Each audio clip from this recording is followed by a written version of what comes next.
பாண்டி அண்ணன் இருக்கீங்களா? வணக்கம், வாங்க. இந்த இருக்குல்ல தம்பி, இதில் 100 கிராம் மாவு போடணும்.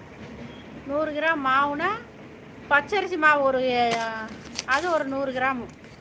100 கிராம் போட்டு பிணைஞ்சிக்குங்க.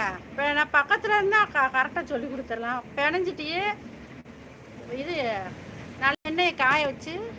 நீங்கள் எந்த ஊர்? நாங்கள் சிவகாசி. நீங்கள் எந்த ஊர்? என்ன பேர் சொல்லுங்க. எண்ணெய் காயும் போடுங்க. ஒரு வடை மட்டும் போட்டு பாருங்கள். எண்ணெய் உரியுதா? நல்ல எண்ணெயாக இருந்துச்சுன்னா லைட்டாக கொஞ்சம் அதுக்கடுத்து இது அரிசி மாவு கொஞ்சம் சேர்த்துக்குங்க. மக்காச்சோள மாவும் அரிசி மாவும் கொஞ்சமாக ஒரு வடை மட்டும் போட்டு பார்த்து சேர்த்துக்கிட்டிங்கன்னா நம்ம அதுக்கு தகுந்த மாதிரி. நானும் சிவகாசி தான். எந்த ஊர்? எந்த ஏரியா? சரி, அண்ணன் கூப்பிடலாமா? அண்ணன் கூப்பிடுங்க.